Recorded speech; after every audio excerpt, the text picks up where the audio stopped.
Halo, apa kabar sahabat Republik Investor? Semoga semuanya dalam keadaan yang baik ya. Kembali lagi dengan saya Hendra Wardana.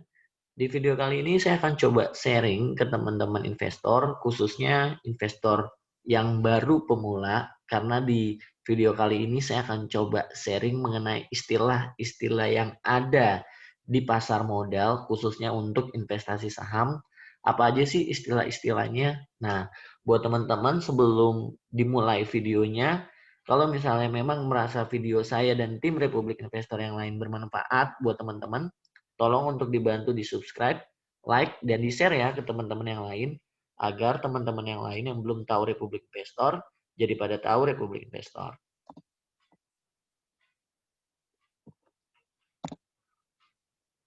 Bursa Efek Indonesia. Apa sih Bursa Efek Indonesia? Bursa Efek Indonesia adalah lembaga yang berperan dalam menyelenggarakan dan menyediakan fasilitas sistem perdagangan efek di Indonesia. Secara sederhana, Bursa Efek Indonesia adalah pasar di mana efek atau surat berharga jangka panjang seperti saham diperdagangkan. Jadi Bursa Efek Indonesia ini kalau misalnya ibarat kita belanja, ini adalah pasarnya. Nah, pasar untuk bertransaksi efek, baik itu saham ataupun obligasi. Nah, itu yang dinamakan dengan Bursa Efek Indonesia. Perusahaan sekuritas. Apa sih perusahaan sekuritas itu? Perusahaan sekuritas atau broker adalah jembatan antara investor dengan pasar modal. Perusahaan ini memiliki lisensi dari otoritas jasa keuangan.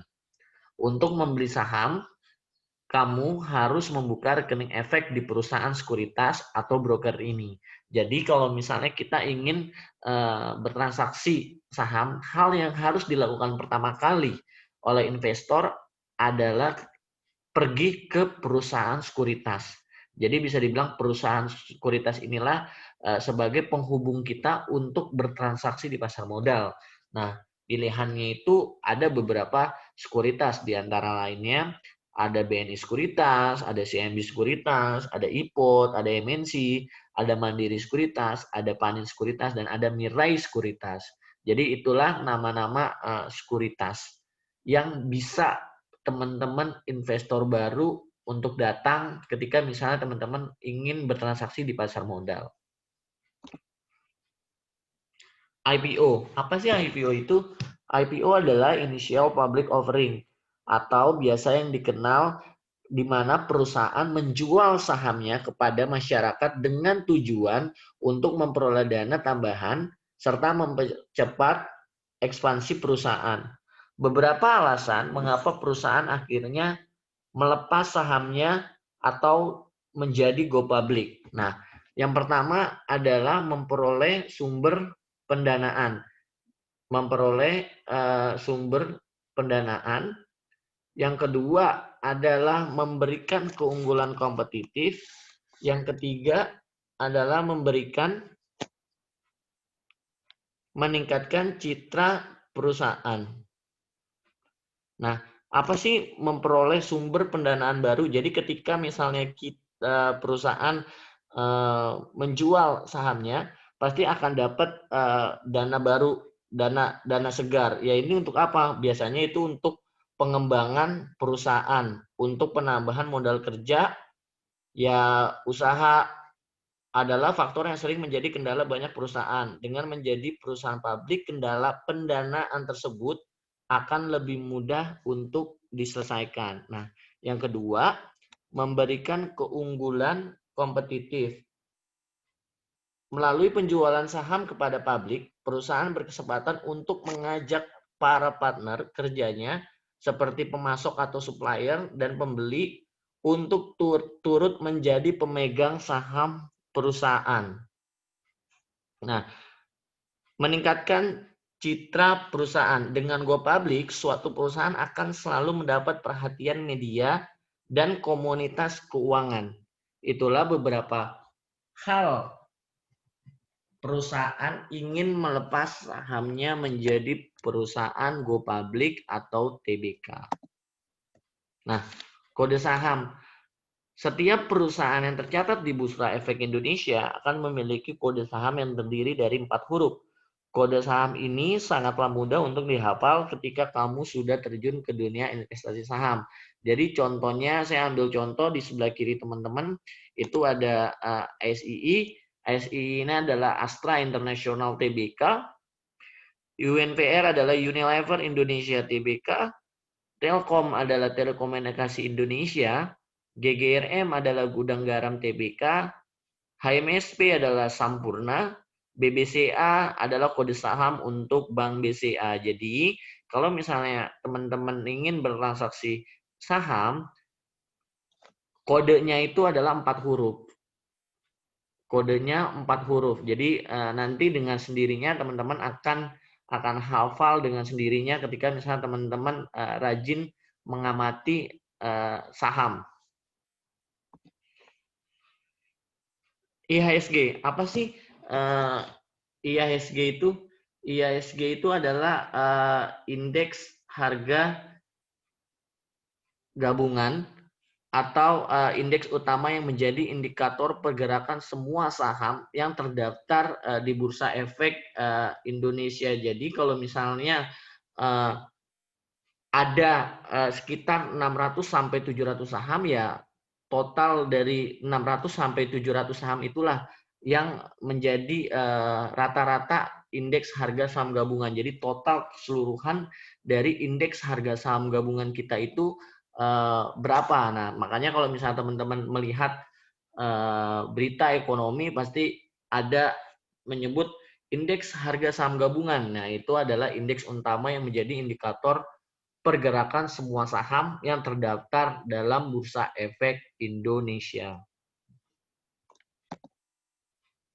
Sektor. Apa sih sektor itu? Pastikan teman-teman pada nanya nih, sektor itu apa? Di Bursa Efek Indonesia, saham-saham yang ada dikelompokkan berdasarkan sektor usahanya.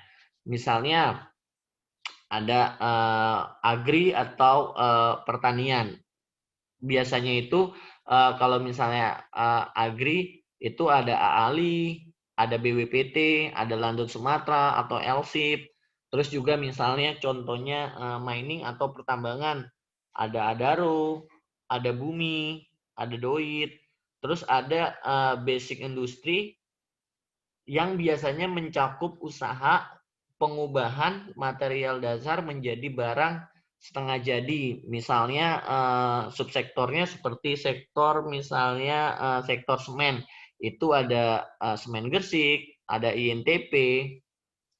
Terus ada juga misalnya aneka industri.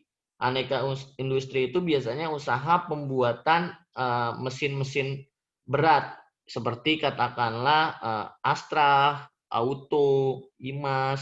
Terus ada misalnya industri barang konsumsi atau consumer good. Nah, itu teman-teman biasanya tahu pasti ada Indofood, ada Unilever, ada juga Gudang Garam, ada juga Sampurna masuk ke dalam sektor consumer good. Nah, ada juga namanya properti, di mana properti ini bisa dibilang seperti APLN, Sumarekon, atau enggak BSDE, itu masuk sektor dari sektor properti. Infrastruktur, penyediaan energi, sarana transportasi atau telekomunikasi. Nah, telekomunikasi itu berarti sektor infrastruktur termasuk katakanlah seperti Telkom dan termasuk penyediaan energi seperti Pegas masuk ke dalam sektor infrastruktur tersebut. Nah, sektor finance adalah sektor keuangan, perantara keuangan atau lembaga pembiayaan dan asuransi. Biasanya ada BBCA, ada BBRI, ada BBTN. Nah, itu termasuk dari sektor finance. Ada juga perdagangan jasa, itu usaha perdagangan seperti hotel, restoran, periklanan, dan media. Misalnya seperti Aceh Hardware, Era, Hero, itu termasuk dari sektor perdagangan jasa. Nah, ada juga istilah yang biasa disebut dengan indeks. Indeks itu adalah angka indikator yang menggambarkan harga rata-rata dari beberapa saham yang terdaftar atau menjadi anggota dari indeks tersebut. Misalnya LQ45. Nah, LQ45 itu apa sih? LQ45 itu adalah 45 saham yang terliquid di Bursa Efek Indonesia. Nah, misalnya ada JII, apa sih JII? JII itu adalah Jakarta Islami Index, di mana saham-saham yang masuk JII itu adalah saham-saham yang mengandung unsur syariah, baik dari produk dan jasanya ataupun dari pencatatan laporan keuangannya. Ada juga katakanlah indeks Kompas 100, ada bisnis, Pepindo, Serikat Hati. Itu masing-masing indeks tersebut punya kriteria masing-masing untuk semua saham yang akan menjadi anggota atau menjadi terdaftar di indeks tersebut. Ada juga istilah namanya saham blue chip. Apa sih saham blue chip itu? Saham blue chip adalah saham yang masuk dalam kategori dengan angka kapitalisasi yang besar atau di atas 40 triliun.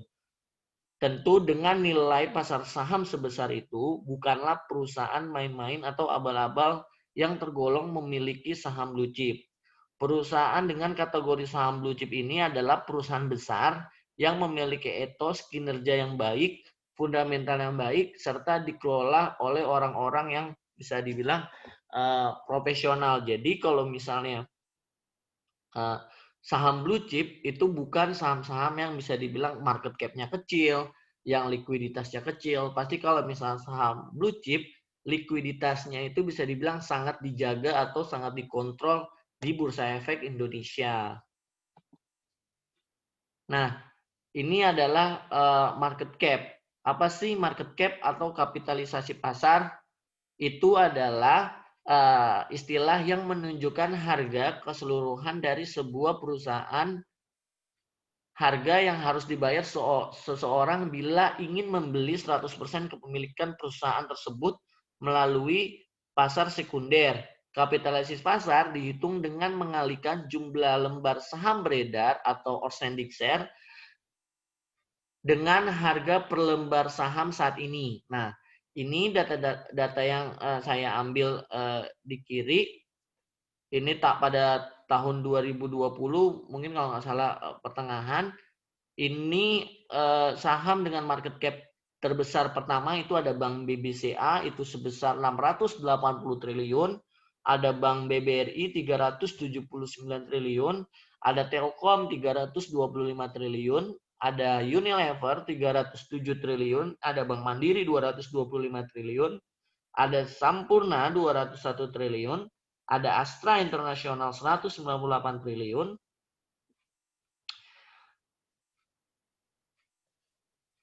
ada BRPT dan ada Indofood, dan ada Chandra Asri Petrokimia atau TPIA TBK. Nah, apa sih istilah dari take profit? Take profit artinya menjual saham yang sebelumnya kamu beli karena sudah mencapai target keuntungan dan harga saham menunjukkan indikasi untuk turun. Jadi ketika misalnya udah menyentuh resisten atau udah menjadi target kita, katakanlah kita udah untung, misalnya dicontoh kita udah untung lebih dari 5%, atau udah lebih dari 10%, atau udah lebih dari 15%, atau bahkan udah lebih dari 42%, alangkah bijaknya kita melakukan penjualan dulu. Kita jual dulu sahamnya. Nah, itu yang disebut dengan aksi melakukan take profit. Cut loss, apa sih cut loss itu? Cut loss itu adalah menjual saham yang sebelumnya kamu beli untuk mencegah kerugian yang lebih lanjut ketika saham yang kamu pegang tersebut terus mengalami penurunan. Contohnya, ini misalnya saya punya saham Adadro, di average price adalah 1175,89. Nah, sedangkan Adadro sekarang 1175 gitu loh. Saya minus 0,08. Nah, ketika misalnya katakanlah saham Adaro turun terus, breakdown di bawah 1100 dan rugi saya katakanlah 2-3%. Nah, alangkah bijaknya daripada mengalami penurunan terus-menerus, saya melakukan penjualan dulu di situ. Nah, itu yang dinamakan dengan cut loss. Nah, ada juga istilah yang disebut dividen. Apa sih dividen itu? Dividen adalah laba atau keuntungan yang diterima oleh pemegang saham yang berasal dari keuntungan perusahaan dalam menjalankan usaha selama satu periode. Jadi biasanya perusahaan yang notabene bagus atau perusahaan baik itu setiap tahunnya selalu melaksanakan corporate action dividend untuk para pemegang sahamnya. Nah, teman-teman dilihat, misalnya saya kasih contoh, misalnya ini saham Telkom. Nah, saham Telkom dividen. Nah, ini ada pengumuman dividennya. Misalnya pembagiannya adalah price-nya 154 perak. Nah, ada cum date-nya. Apa sih cum date itu?